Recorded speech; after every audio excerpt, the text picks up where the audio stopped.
A Procuradoria-Geral da República pediu a prisão preventiva de Carla Zambelli. Condenada a 10 anos de prisão, a deputada federal afirmou hoje que deixou o Brasil e está na Europa há alguns dias em busca de um tratamento médico. Em uma entrevista ao canal do YouTube Auriverde, a parlamentar disse que pedirá licença não remunerada do mandato e que saiu do Brasil para escapar das amarras de uma ditadura.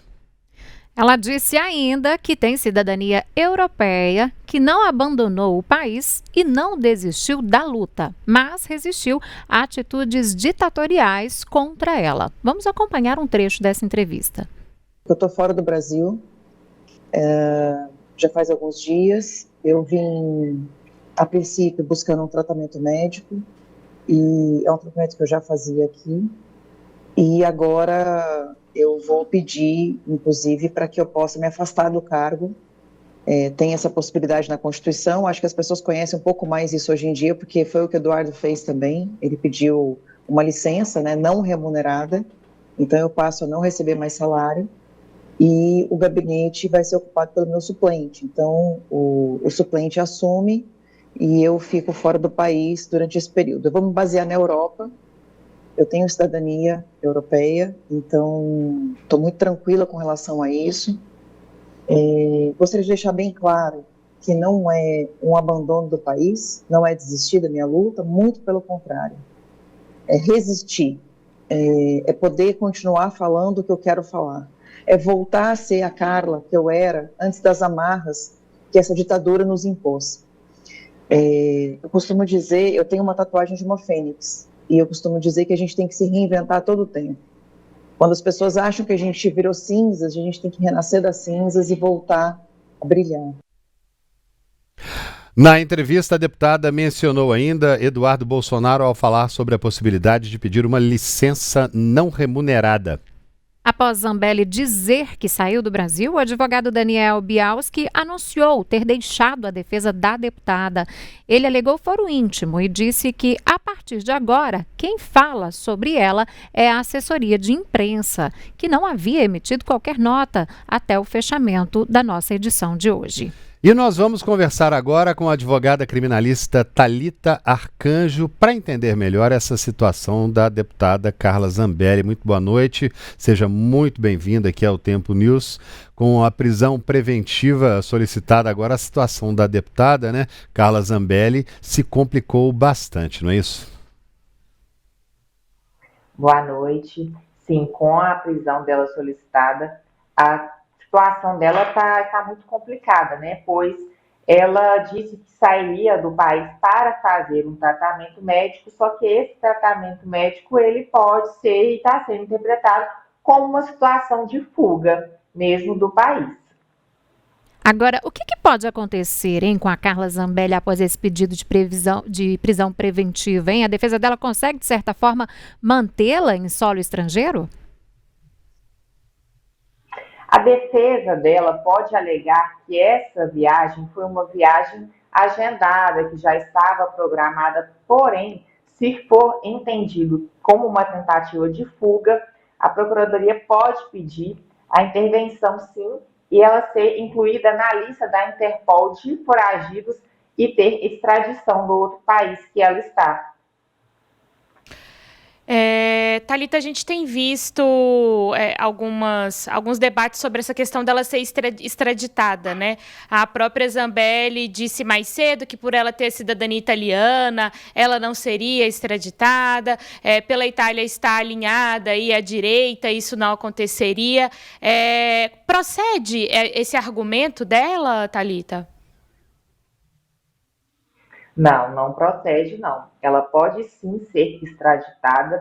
O que ela poderia, como qualquer outro cidadão, era requerer asilo político. Porém, no caso dela, essa situação tende a ser mais complicada porque ela possui foro privilegiado, ela não está sendo perseguida politicamente, ao contrário do que ela está falando, né, que ela acusa o Brasil de ditadura. Então, essa concessão de asilo político para ela não ocorreria em outros países. Então, a extradição, sim, poderia sim ocorrer, uma vez que esse tratamento que ela alega pode ser colocado pela defesa dela como uma viagem pré-agendada, porém, como uma interpretação de tentativa de fuga, ela pode sim ser incluída na lista de Interpol de pessoas foragidas. Como a senhora disse agora há pouco, exatamente essa expressão, né? Tentativa de fuga, ela já pode ser enquadrada, digamos que, nos rigores da lei, como uma pessoa foragida a partir do momento que ela já tinha uma condenação a 10 anos de prisão e deixa o país sem avisar a justiça, sem ter aquele aviso natural que se tem. Ela já pode ser considerada uma foragida da justiça? Para ela ser considerada foragida, é necessário entender como foi essa condenação dela, quais que eram os requisitos para ela, como ela estava cumprindo aqui no país, se ela tinha uma ordem para sair do Brasil, se ela tem essa ordem permitida para sair do Brasil, mas uma vez que for atendida esse pedido de prisão preventiva, caso seja decretado, sim, ela pode ser considerada foragida. Ainda não é considerada, mas pode vir a ser. Agora, a avaliação de algumas pessoas da área, né, da área criminal, é que embora não houvesse indícios suficientes que justificassem um pedido de prisão preventiva prévio, né, anteriormente, o Gunê poderia ter solicitado a apreensão do passaporte dela, né? Qual que é a sua avaliação sobre isso, Thalita? Há diversos entendimentos, né, sobre a questão da solicitação do passaporte dela, vai mesmo de uma discricionariedade do Ministério Público ao pedir esse pedido para o juiz. Se o promotor entendeu que não era cabível, ele não fez o pedido, o que não impede que ela tenha que pedir permissão para sair do Brasil, uma vez que ela já possui uma condenação. Ou seja, não é porque ela não está com o passaporte apreendido que ela poderia sair do Brasil. Thalita, eu não sei se especificamente sobre esse assunto a senhora vai saber me responder, mas não custa nada perguntar. Eu estava ouvindo a deputada falar mais cedo, a gente também ouviu aqui no jornal, que ela vai pedir uma licença não remunerada, né? Mas isso depende de uma autorização do presidente da Câmara e também, pelo que eu entendi, não pode ultrapassar o prazo de 120 dias. Caso, por exemplo, né, o presidente da Câmara negue essa licença, ela perde o mandato, ela é obrigada a voltar? O que teria como resultado, né, de uma negativa por parte do Hugo Motta? Se ela tiver esse pedido dela negado, ela não conseguir essa licença para fazer esse tratamento fora, ela é obrigada sim a retornar ao Brasil, sob pena de perder sim o mandato dela e responder politicamente por isso, responder criminalmente por isso e responder na Câmara, né? Todo parlamentar ele tem que informar a Câmara sobre viagens para o exterior. Caso ele não informe, ela pode sim ser impeachmentada. A gente tem visto, né, nos últimos meses, pessoas que têm problemas, envolvimento aí com a justiça, com condenações, muitos deles alegando problemas de saúde, né, o que tem se tornado muito comum mais recentemente. O ex-presidente Fernando Collor foi condenado, fez um pedido com problemas de saúde, que no momento de um primeiro depoimento ele disse que não tinha problema nenhum de saúde, depois os advogados disseram que ele tinha problema de saúde, acabou conseguindo uma prisão domiciliar ali, numa cobertura em Maceió, vai ficar preso, mas está em casa. A gente tem casos antigos também, do ex-governador de São Paulo, Paulo Maluf, que também acabou conseguindo uma prisão domiciliar de alguma coisa, alegando problemas de saúde. A gente tem o atual presidente da República, o ex-presidente da República, Jair Bolsonaro, que passou por uma série de cirurgias depois da facada que ele levou em Juiz de Fora e constantemente é submetido a cirurgias ali por causa de complicações em decorrência dessa agressão que ele sofreu. Tá ficando muito comum passar mal na hora que a coisa aperta, doutora. Será que não? Está ficando muito comum, né? A gente não pode banalizar essa questão da prisão domiciliar. A prisão domiciliar, ela precisa atender uma série de requisitos, porque senão fica muito fácil, né? As pessoas cometem diversos crimes e ficam presas em casa, vamos dizer assim.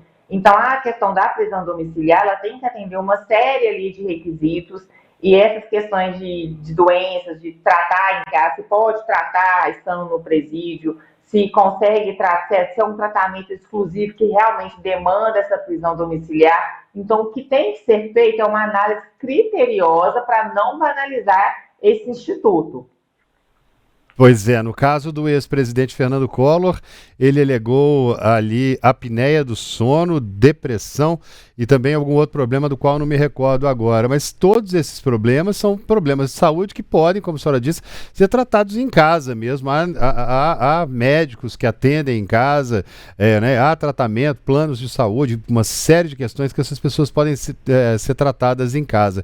E essa banalização desse sistema, a gente já começa a ver muitos casos aí que podem estar por vir, até em decorrência de muitas pessoas com mais idade também. Agora eu gostaria também que a senhora fizesse uma análise, uma comparação, se é que é possível fazer, entre o caso dela e o do filho do ex-presidente Bolsonaro, que está nos Estados Unidos, também saiu do Brasil. No caso dele, saiu sem ter problemas com o passaporte dele estava liberado, ele foi para lá, vem fazendo ataques à justiça brasileira. Ela foi para um outro lado, disse que foi para a Europa, mas hoje mais cedo algumas fontes disseram que ela teria ido para os Estados Unidos. Está tudo meio incerto assim ainda, né?